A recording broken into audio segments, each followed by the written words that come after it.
Okay, thanks for joining, everyone. We still have a large number of people getting on board, so just give us another minute and then we'll kick off with the session. Thanks, everyone.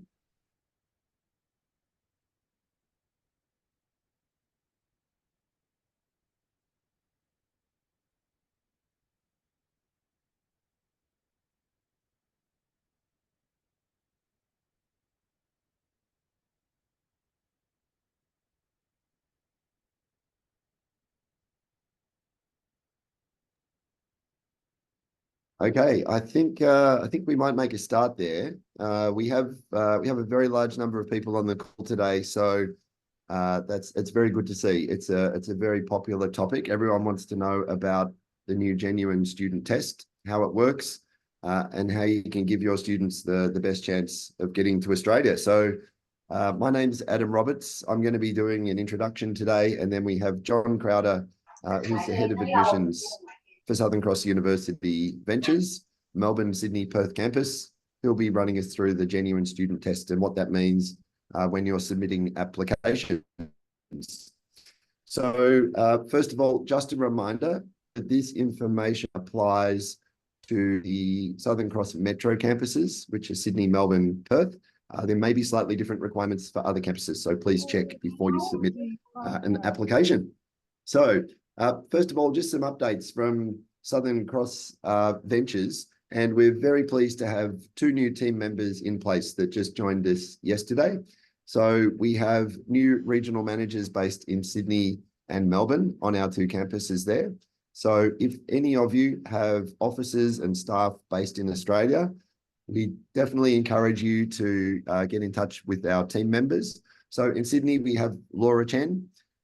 Laura is based there on the campus, previously with Navitas, and joined us yesterday. We're very glad to have her. And in Melbourne, we have Maria Duarte, who's based here on level 1 with me in the SCU Melbourne campus. If you have offices in Australia, please do get in touch with either of them and they'll be very happy to help you. So just as an introduction to today's presentation, we thought it would be useful to share with you some updates on what's happening with student visas for students wanting to come to Australia. And unlike a couple of months ago, the news is actually quite good. If you look at this chart, especially the dark blue line on the bottom, you'll see that the visa grant rate for higher education students coming to Australia has actually increased from about 68%, getting close to 86% from October last year through to January this year. So most of you would be aware that the Australian government was being very, very tough on student visas around September, October last year. The good news is that the grant rate has been going up and up and up. And as you can see, there's been nearly a 20% increase in the number of grant rates for student visas coming to higher education in Australia, which is good because we know that that's not the same in some other destinations like Canada and the UK and the US, for example. If we look at what's causing that, some of the largest markets for Southern Cross University have also increased very rapidly. Just two markets here that I'd like to point out. The blue line in the middle of the chart is India. The India grant rate has increased from 43% late last year. It's now improved all the way up to about 83%. So India has rapidly come back to where it was a couple of years ago, which is good news. And also Nepal has improved from 40% up to 63%. So this is for students sitting in India and Nepal applying to come to Australia. What we can see is the grant rate of student visas is going up, which is good news. It means the Australian government is happy to give visas. It means that Australia is a good place for you to be sending your students if you're based in those markets.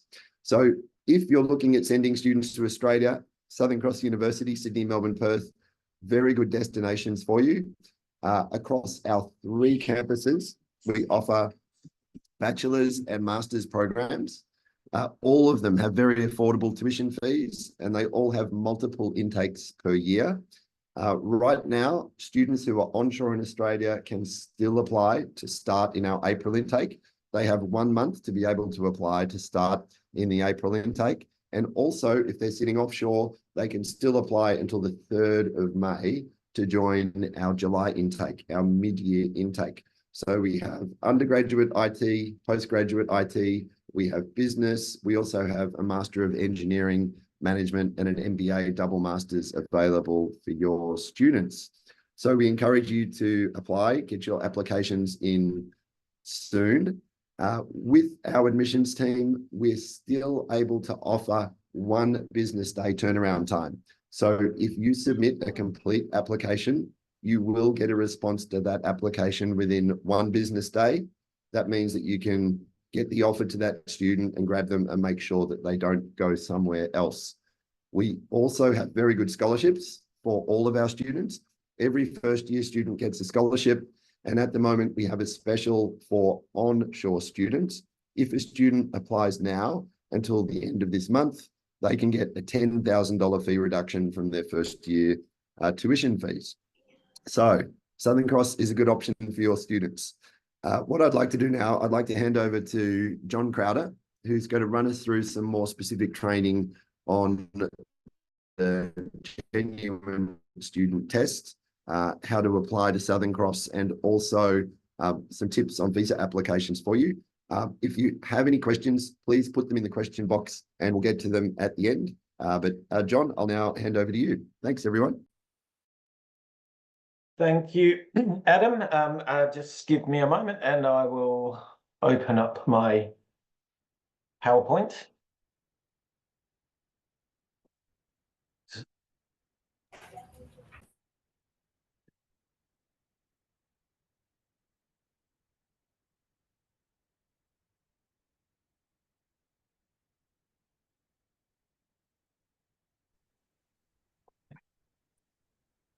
All right, so it's great to see so many people here this afternoon. I think this is one of our biggest sessions ever, close to 1,000 students, 1,000 participants. We've just hit the 1,000 mark, so that is a bit of a record. Thank you for your attendance there. It goes to show the importance of this session and just how much everyone is looking at understanding what the government has done. So the purpose of today's session is to go through the new genuine student requirement. It should be noted that this is now being called the Genuine Student Requirement, or GSR, not the Genuine Student Test, or GST. The government has moved away from the GST so that it is not confused with the GST tax. So when we are talking about the GSR, we are talking about the new Genuine Student Requirement. So today's session is on the Genuine Student Requirement and the new Genuine Student Statement that replaces the previous SOP that we used for admission purposes. So, as many of you will be aware, on the 23rd of March this year, the Genuine Temporary Entrant criteria was replaced by the Genuine Student Requirement, or GSR. For all applicants for a student visa who intend to apply for a student visa on or after that date. So basically, anyone who intends to lodge a student visa application from the 23rd of March this year will be assessed under the new Genuine Student Requirements and not the GTE.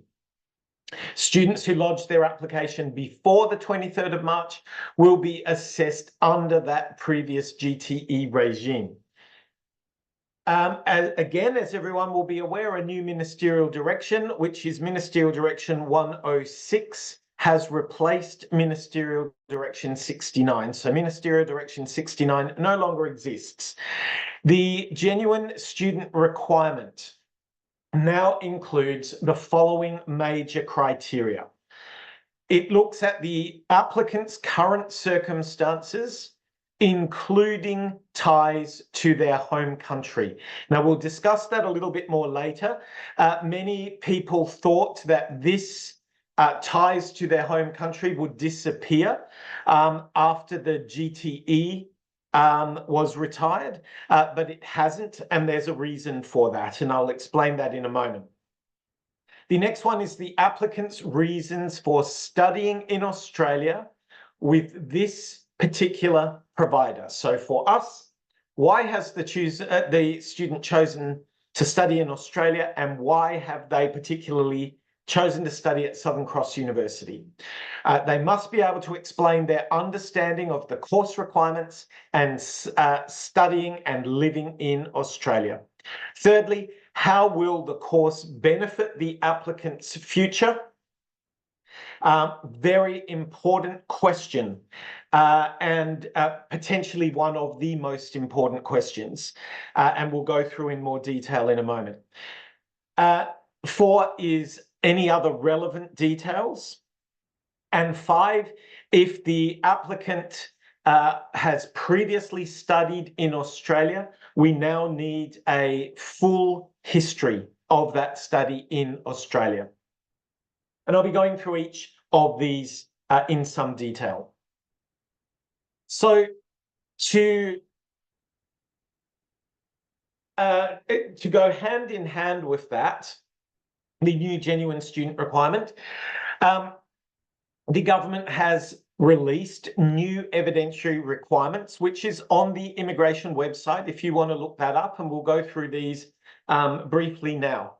So the department recommends the following documentation be provided with the application for the student visa. That means that we will also be checking the majority of this application from an admissions perspective as well. Most of these documents you would be used to providing to us already, but there are some new ones and we'll go through those. So obviously we need evidence of previous study. This includes the academic transcripts and completion certificates. We need to know the length of the previous study and the name of the education providers. That is all fairly standard documentation.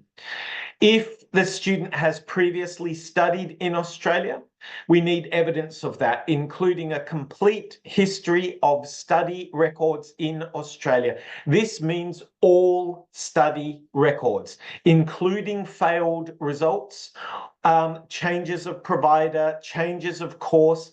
Then we need to know the reasons for change of course and or education provider, details about course progress, explanation of study gaps of more than 2 months in any academic year, and any other information considered relevant. So you can see from this that the new genuine student requirements align with the new migration strategy that was released in December last year. The government made it very clear that they would be tightening up on onshore students who have been in the country for a long time, jumping from course to course to course. We are now required to check those students a lot more closely than we ever had done in the past. If the student is currently employed, we need evidence of that employment.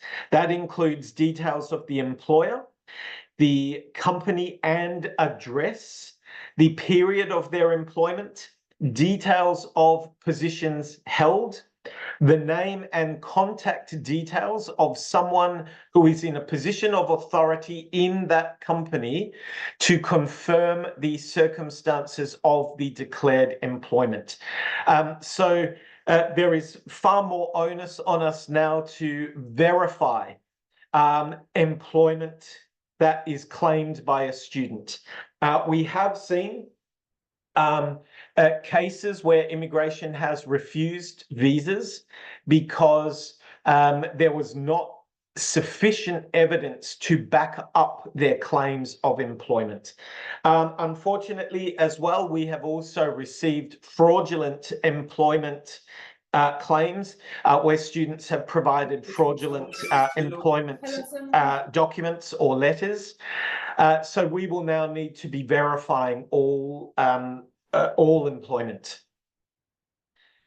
The circumstances in the student's home country or country of residence. This includes the nature of the applicant's personal ties, such as family, community, and employment, and their reasons for not studying in their home country if a similar course is available. So basically by that we mean if the student is coming to study a Master of Business Administration in Australia and the student's home country also provides a Master of Business Administration, they need to be able to explain why they want to study that course in Australia and not in their home country. The economic circumstances in their home country or country of residence. So this includes documents showing employment or business activities for 12 months before lodging an application. Potential employment offers, including salary and other benefits after they complete their course, as well as income tax returns and bank statements. The big focus in the genuine student requirement is financial capacity. You will see if students are unable to prove their financial capacity, there is a much higher likelihood of visa refusal. In the direct feedback that we have had from immigration, we have been advised that immigration will be considering financial documents very carefully and looking at them very closely. So the idea is to provide official documents such as tax returns and official bank statements. If there is political and civil unrest in the student's home country, for example, at the moment we're seeing a lot of political and civil unrest in countries in the Middle East, such as Lebanon and obviously Gaza, the student would need to explain that civil unrest does it act as a significant incentive for them to leave their home country and not return? Similarly, if they have military service commitments in their home country, they would need to explain that as well. So those are the documentary requirements. Most of those you would be familiar with. There are some additional ones there, as I said. So how does the department assess the genuine student requirement? They look at three key factors in particular. Firstly, the applicant and their sponsor's circumstances. Secondly, their immigration history. And thirdly, their compliance with visa conditions and other relevant matters. It is important to note that the visa officers who are assessing visa applications have access to the applicant's visa history, not only in Australia, but in other countries. So if the student or their parents or their brother or sister or anyone in their immediate family has ever applied for a visa to the United States or Canada or Great Britain and have that visa refused or cancelled, you can be sure that the visa officer in the Australian Immigration Department will have access to that information. So it is essential when providing information on previous visa history that that information is accurate, that it is correct, and disclosed honestly. Any attempt to hide that sort of information could result in a visa refusal. The visa officer will look at the situation in the student's home country. So they will consider the applicant's reason for not studying in their home country if a similar course is offered there. Now, that does not mean that the student can't apply to Australia if the course is available in their home country, but it does mean that they need to be able to explain why they don't want to study it in their home country and why they want to study it in Australia. They will look at the nature of the applicant's personal ties to their home country. So this is things like their family, their social ties, and their economic circumstances. As I said earlier, they will look at military service commitments and political and civil unrest in their home country. Then they will look at the applicant's potential situation in Australia. So they will consider the level of knowledge of the applicant's proposed course and education provider, their previous study and qualifications, their planned living arrangements in Australia, and their financial stability. So what this all boils down to is research. A student cannot pass the genuine student requirement without completing research.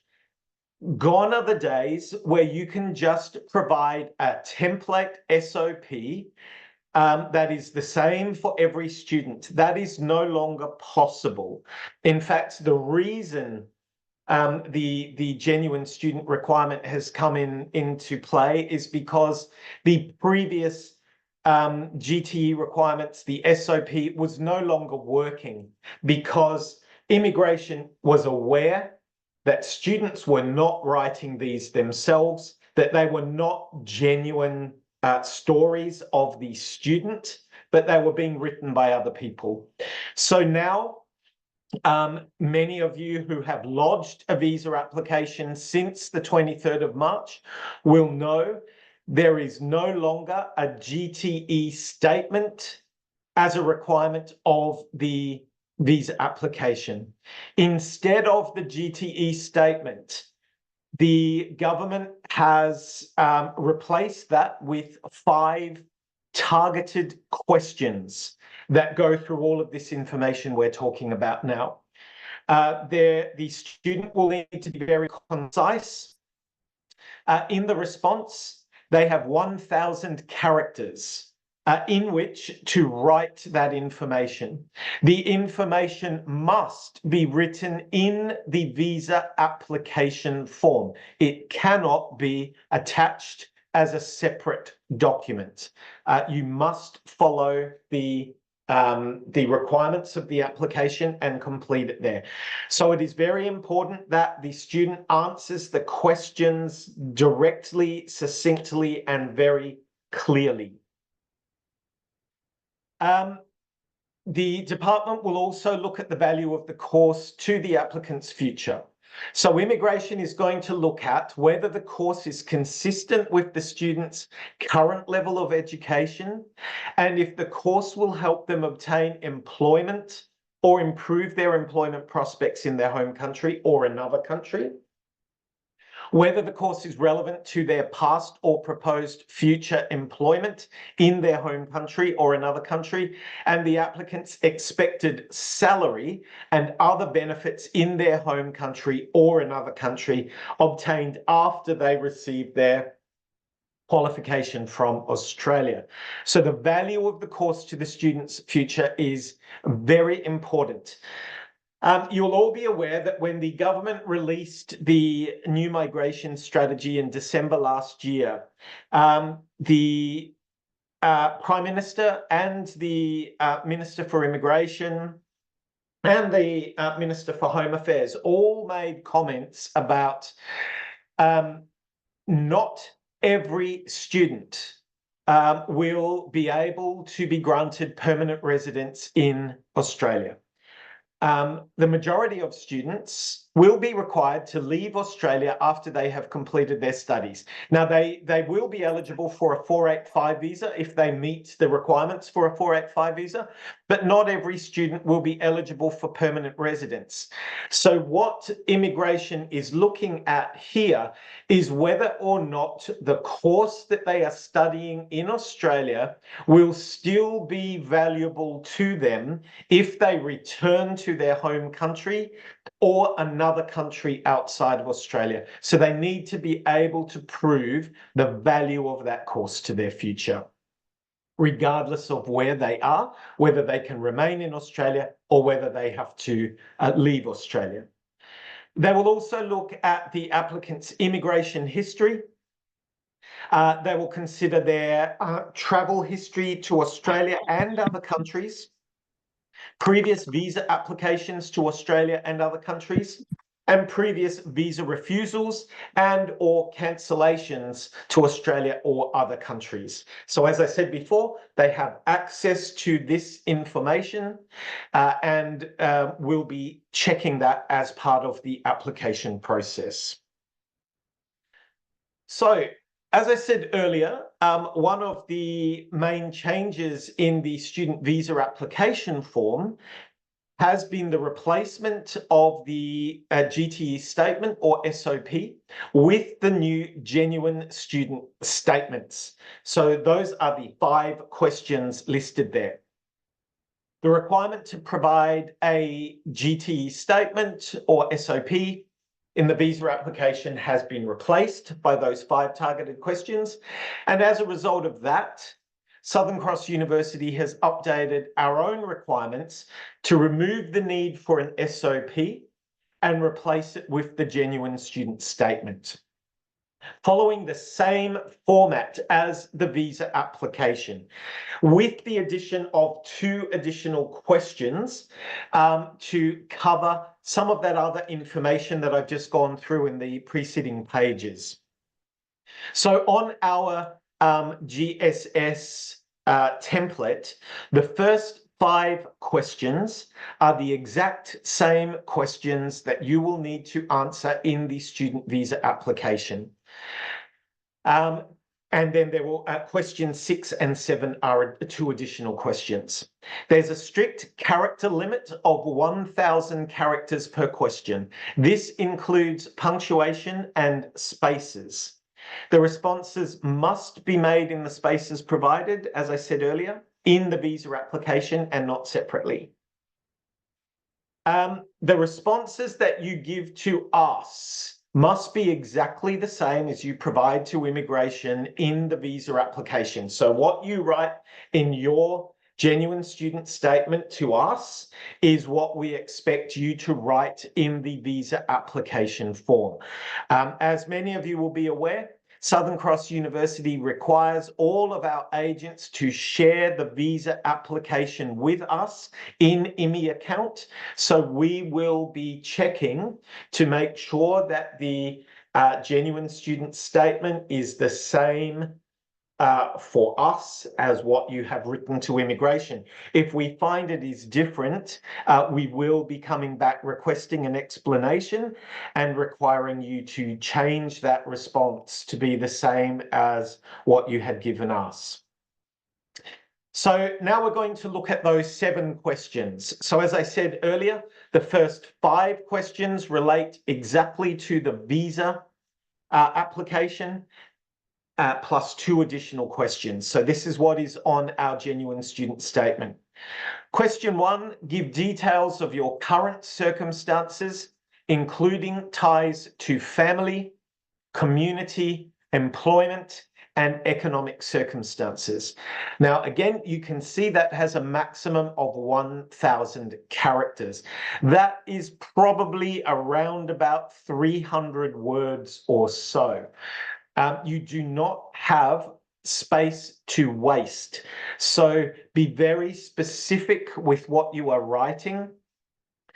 Limit your words. You don't need to provide a lot of adjectives, descriptions, and whatever. Just stick to the facts and answer the question. Question 2, explain why you wish to study this course in Australia with Southern Cross University, including your clear understanding of the requirements of the intended course and studying and living in Australia. I will go through each of these questions in some detail in a moment. Question 3, explain how completing this course will be of benefit to you. Question 4, Give any other relevant details that you'd like to include. Question 5, tell us about your previous Australian study history, if applicable. Question 6, compare your prospective salary in your home country with your prospective earnings in Australia and clearly state why you have strong incentives to return to your home country, even though your prospective earnings may be higher in Australia. And question 7, explain your proposed living arrangements in Australia and show evidence of research. So these are the 7 questions that will form the new Genuine Student Statement for our Southern Cross University, Sydney, Melbourne, Perth campuses. The areas of focus. So this table gives you an idea in each of those questions, 1 to 7, what to look for. So question 1, the current circumstances. The student must comment on and provide evidence of their family, social, cultural, religious, and financial or economic ties to their home country. They must support their stated ties with documentary evidence, and the evidence must clearly demonstrate significant incentives for the student to return home upon completion of their course. I cannot stress strongly enough the importance of relevant supporting documents. The statement itself, as I've said earlier, each question is limited to 1,000 characters or approximately 300 or so words. You can't say a lot in that. You need to back it up with well-documented, clearly labeled evidence that supports the claim made in each response. If you do not provide well-labeled supporting evidence, there is a high chance of visa refusal. So documentation is absolutely essential. Question 2, why you chose Australia and Southern Cross University. The student must show they have a good understanding of Australia. Now, why did you choose Australia? A lot of students do not put any significant thought into this. They say, I chose Australia because I like the climate, or I like kangaroos and koalas. This is not a good enough reason to explain to immigration.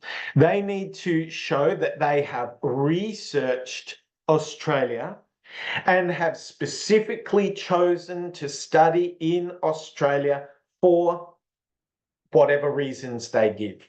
And those reasons need to be well thought out and logical. There is no right or wrong answer. It is about the student's own story, but they need to show that they have thought about this. They also need to demonstrate that they understand Southern Cross University and the course they will study. They should talk about their course structure. So how many units are in their course? Are there any particular units in that course that interest them? So if they're studying a Master of Information Technology, majoring in cybersecurity, what particular subject in that course are they interested in studying? So in other words, they need to understand their course structure, and they will need to research that. It can be found on the SCU website. Then tell us how that is going to benefit their future. Tell it about what campus they decided to study at and why they chose that campus. So if they've chosen to go to Perth, why did you choose Perth over other campuses? What is it about Perth campus that attracted you there? Number 3, the benefits of this course to their future. How is the proposed course relevant to the student's future employment? They should show that the proposed course is in demand in their home country. So if they're studying a Master of Professional Accounting, we would expect that they're going to work as an accountant when they finish that course. So give us evidence that accountants are in demand in the student's home country. And that demand warrants them spending a lot of money to come and study that course here in Australia, and that it will give them a good return on investment when they return to their home country. They need to demonstrate a strong career plan and how this course will help them to achieve their career goals. They need to include information and evidence of their return on investment and the economic benefits that the course will provide when they complete it. Question 4 is about other relevant information. This is a very important section. Now, very often when we see something like this, please provide other relevant information. Quite often those sections are left blank, or someone writes not applicable. This is not a good idea.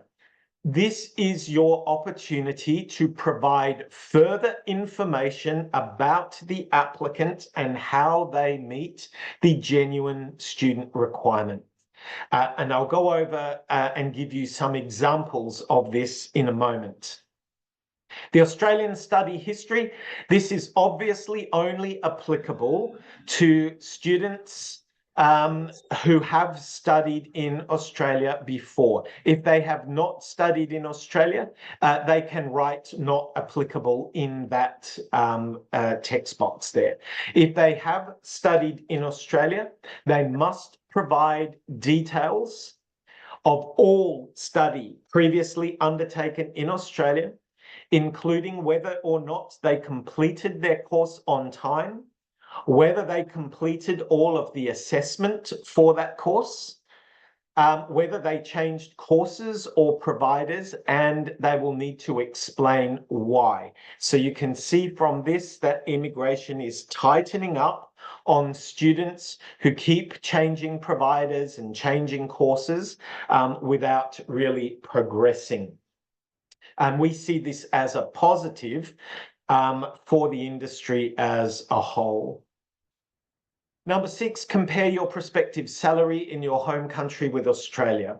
So they must be able to compare their prospective salary in their home country with their prospective earnings in Australia, and explain why they still have incentives to return to their home country, even if their prospective earnings may be higher in Australia. Again, you'll see at the end of each one of these, we have written attach supporting evidence for each claim. That is essential. Finally, explain the proposed living arrangements in Australia and show evidence of research. Now, what we want here is evidence that the student understands, firstly, the type of accommodation options available to them. Secondly, the cost of those accommodation options. And thirdly, and perhaps most importantly, is the relationship of their accommodation to their campus. In other words, where are they going to live in relation to their campus? If they are going to live very far from their campus, we would expect that they have an understanding how long it is going to take them to travel to their campus by public transport, and how much it is going to cost them to travel that distance by public transport. Because very often students do not have a clear understanding of their accommodation options and how far from the campus they're going to live. So this is now essential as part of the genuine student requirement. So those are the key areas of focus. I'm going to go over now one by one. Now, I'm always hesitant to do this because I know what happens when I do it. I have given some sample responses here. These are exactly that. They are samples. They are not template responses. They should not be copied because this is just an example of how to respond to these questions. If you copy these responses, the student will fail the genuine student statement. We put all of our statements through plagiarism checking software, so we will know if these responses have been copied. The reason for showing you this is to give you an example of what we're looking for. Now, you'll see in the response, we have underlined some sections.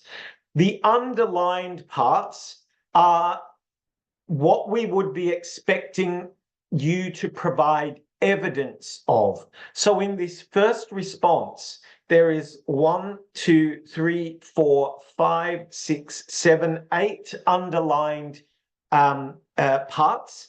That means I would be expecting at least 8 pieces of supporting documentation to back up this response. You need to be able to provide supporting evidence for every claim you make. If you cannot provide supporting evidence, no weight will be given to that claim. And immigration does exactly the same thing. They will tell you that they are unable to give weight to responses where no evidence has been provided. So as an example for this one, give details of your current circumstances, including ties to family, community, employment, and economic circumstances within 1,000 characters. We have an example here. So I am currently living with my family, where I have strong ties to my community through volunteering and participating in local events. Okay, you've made a claim there. Provide evidence of that. I am employed part-time in, and they would enter their current job. We would want evidence of their employment, which helps support my studies and contributes to my economic stability. Completing a Master of Information Technology will provide excellent career opportunities. So again, we would want evidence of those career opportunities when I return to my home country, and will enable me to embark on my chosen career as a software developer. This occupation is in demand in my country. Okay, provide us evidence of that. And Australian graduates are particularly sought after. Provide evidence of that for their job readiness. My Australian degree will improve my employability and economic outlook into the future. So again, that is a claim. We want to see evidence to support that. My family provides emotional and financial support, and I'm grateful for their encouragement as I pursue higher education opportunities. So that is an example of how you can respond to this particular question within 1,000 characters. You can see we have made 8 separate claims in here. We're not wasting words, but we are sticking to facts and giving immigration 8 clear points of why I meet the requirements of this particular question.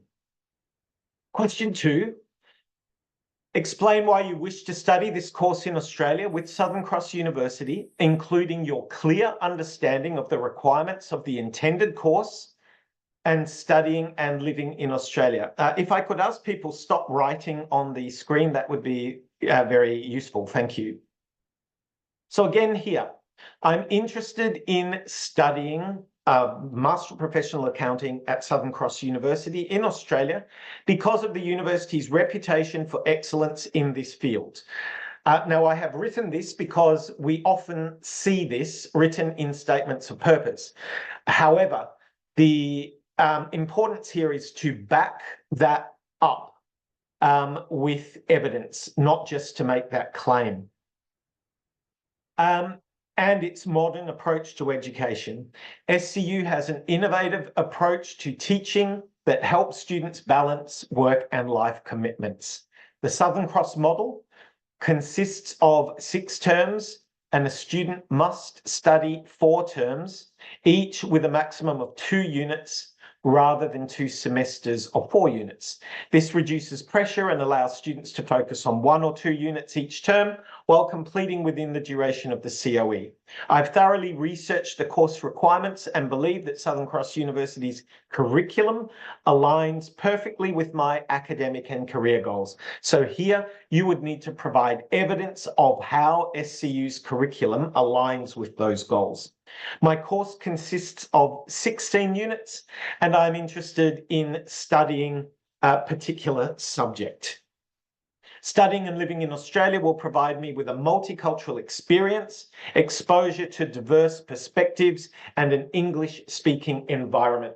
So what is important here is that you talk not only about the study aspects of Australia, but how studying this course in Australia at Southern Cross University will contribute to the students' personal growth and development. We're talking here, for example, about Australia being a multicultural society.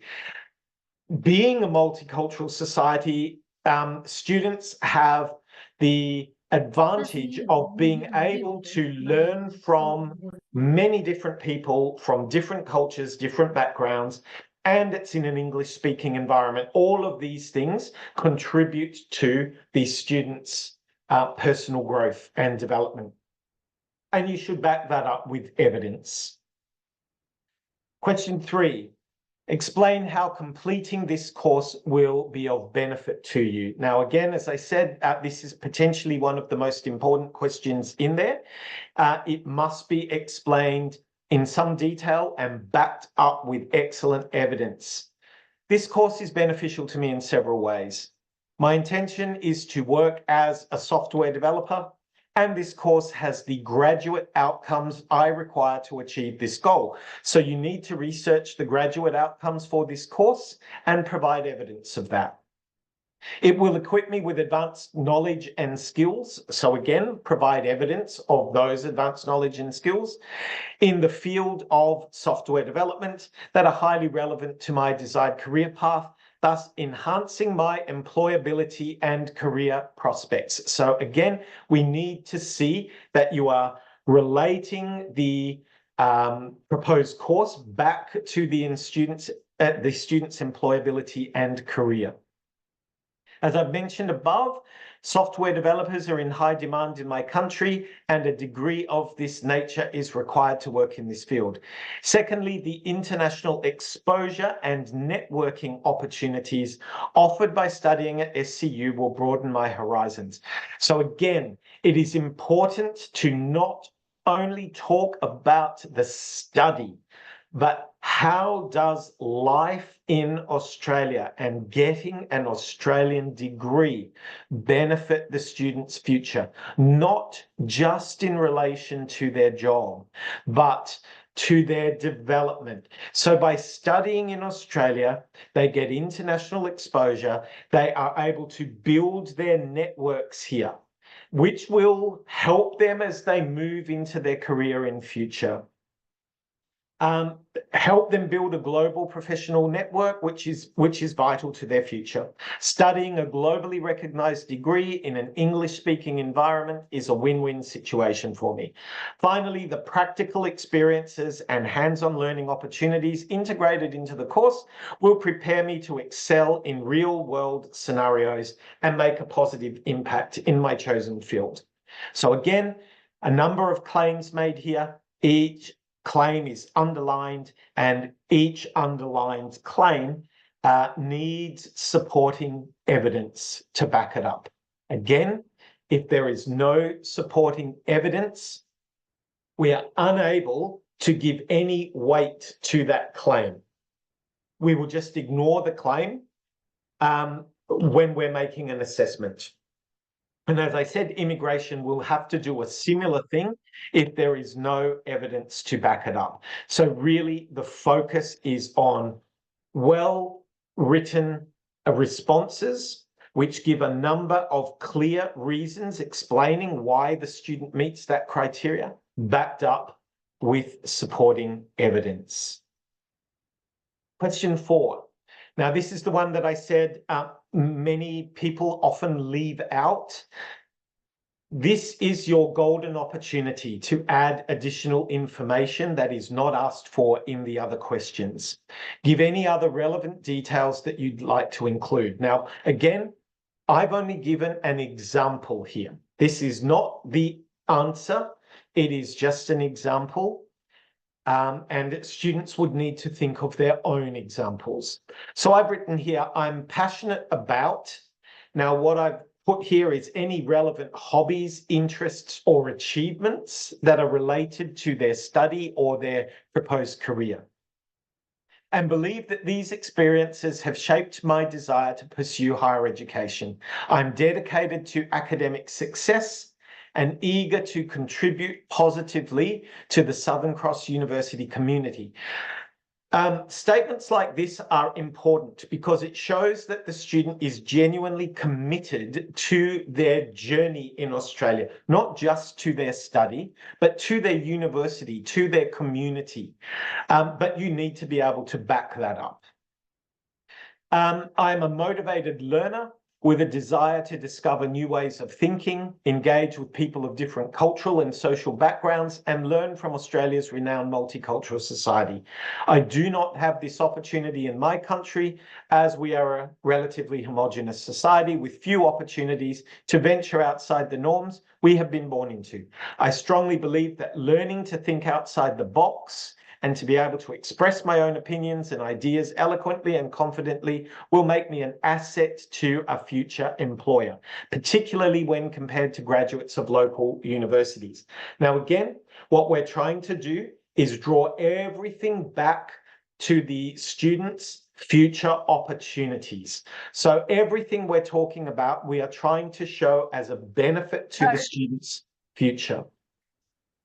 So again, this is just an example of how to deal with this relatively generic question. Question 5, tell us about your previous Australian study history. As we said, if they've not studied in Australia, they just need to write not applicable in the text box. If they have previously studied in Australia, they need to give full details. Now, I won't go through this. You will get a copy of this so you can have a look at that yourself, but we need to see the full story of the students' studies in Australia. Everything that they've done here, anything that may have impacted their studies. They might have been unwell. They might have had mental health issues, which is why they have not progressed well. There are many reasons. That all needs to be explained and backed up with evidence. Question 6, compare your prospective salary in your home country with your prospective earnings in Australia and clearly state why you have strong incentives to return to your home country, even though your prospective earnings may be higher in Australia. Again, while the prospective earnings in Australia may be higher, I have strong incentives to return to my home after completing my studies. This is because I'm deeply connected to my home country's culture, community, and professional networks. Again, back up with evidence. Moreover, I believe that the skills and knowledge acquired during my time in Australia will allow me to contribute significantly to the development and growth of my home country's economy and society. Now, we quite often see students talking about in their interviews or in their SOPs, their desire to contribute to the development of their country. And that is great, but they never provide evidence to back that up. So if they're going to make that claim, they need to show evidence of how they intend to do that. How will they contribute to their development of their country's growth and their country's economy? So they would be expected to do research on how their particular proposed future career will impact their country's economy. Additionally, I have the value of belonging and familiarity that my home country offers, making it a preferred long-term destination for me despite potential differences in earnings. It should also be noted that although wages are definitely higher in Australia, the cost of living, accommodation, transport, entertainment, and the tax rate are far higher than in my own country. They can state when I complete my degree, I have the option of applying for a 485 visa and work temporarily in Australia before I return home. This will help me offset some of my costs. Now, I would not recommend putting that in all the time. Although a student may be eligible for a 485 visa, no visa is guaranteed. I've just put that in as an example here. It is not something I'd recommend writing all the time. Finally, question 7, explain your proposed living arrangements in Australia and show evidence of research. I've researched various accommodation options in Australia and plan to initially stay in a shared house or a homestay to acclimate myself to the new environment. According to my research, the average cost of homestay is Australian dollars per week, and a share house is approximately Australian dollars per week. I intend to look for accommodation within 5 to 10 kilometres of my campus, and am aware of the cost of public transportation will be approximately how much per week. I'm aware of the cost of living in Australia and have budgeted accordingly to ensure a comfortable living standard while studying. As I progress my studies, I intend to explore shared accommodation options with fellow students to foster a sense of community and reduce expenses, etc.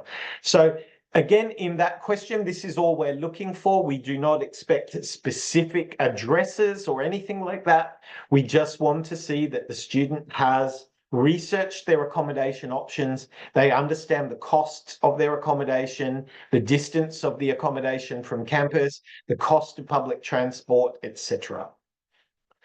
So that is really the end of the presentation. As I said earlier, this is just an example of how to respond. Please do not use this as a template to copy. If you do copy, the student will fail the genuine student requirement. It is absolutely essential that the genuine student statement reflects the student's individual story. You cannot have template responses to these, or you will see visa refusals. It needs to relate specifically to each student.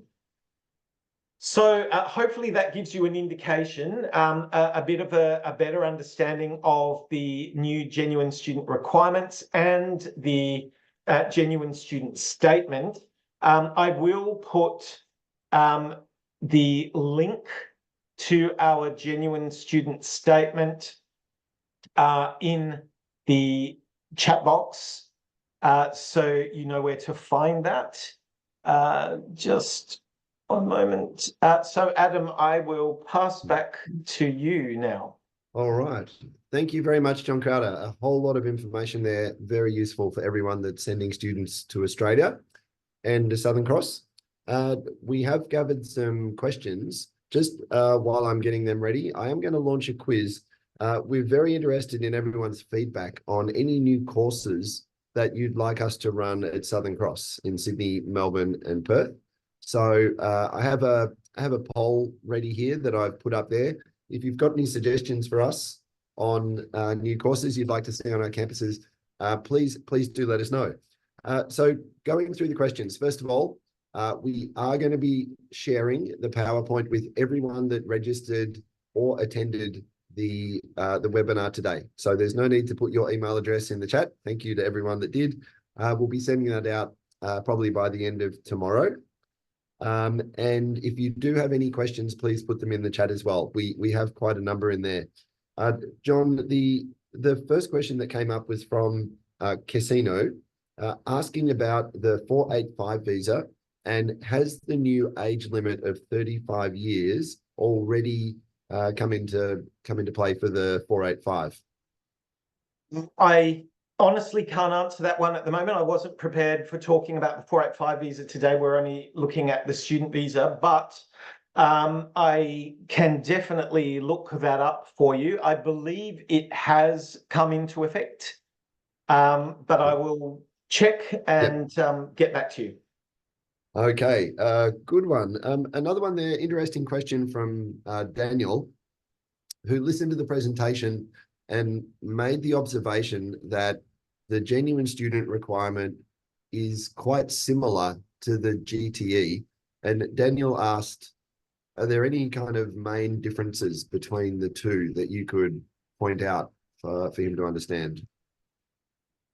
Yeah, so there are many similarities. That is true, and that was bound to happen. What they've done is technically a student is now allowed to say, I want to apply for permanent residence in Australia, because the genuine temporary entrant criteria is not there. Previously, if a student said their purpose for coming to Australia was to apply for permanent residence, they would have been rejected straight away. Now, a student is allowed to say that they want to apply for permanent residence, but the problem is going to be that many students will not be eligible for permanent residence. So whilst they can say that I want to do that, it doesn't mean that they will necessarily get it. So the focus has been taken away from that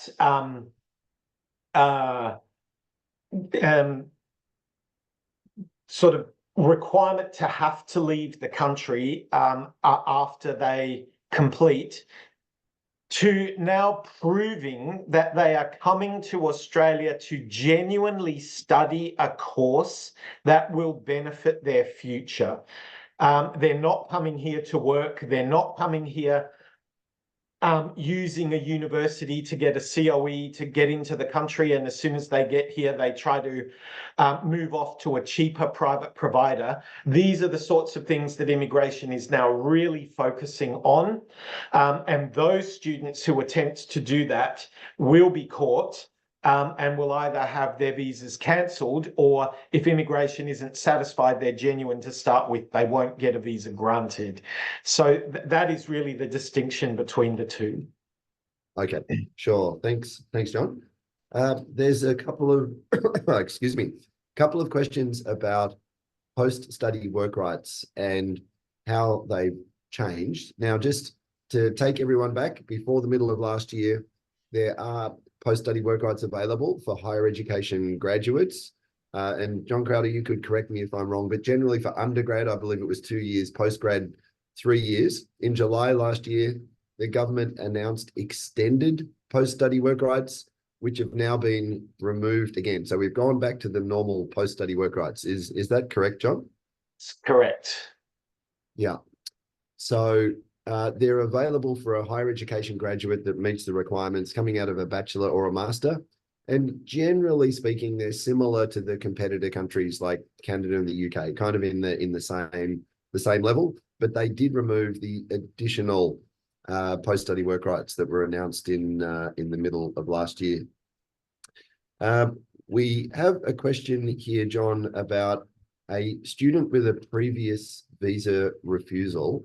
So if they had a refusal from over a year ago, this is from Chris, this question, are they able to reapply to Southern Cross University, or does it depend on the reason that they had a refusal? It depends on the reason for the refusal. So we won't reject a student just because they've got a visa refusal, but we will look very closely at the reasons for the visa refusal. So if the student had, let's say they were rejected on financial grounds because they were unable to provide sufficient evidence that they meet the financial requirements, they're applying again, and now they can provide sufficient evidence, then we would look at that particular evidence and see whether or not the student meets the requirements. If they meet the requirements, fine, we would give them an offer as long as everything else meets our requirements. Yep. Okay, thanks, John. Another question from Chris, and this is a common one. A few people have asked this. How should they attach supporting documentation for the statement? Should each supporting document have a number? Is that the way it should be set up? So are we talking about in immigration or for us? I believe it's for Southern Cross, I think. Okay, so let me just, I'll quickly share my screen and show you the statement. I'll just get this open.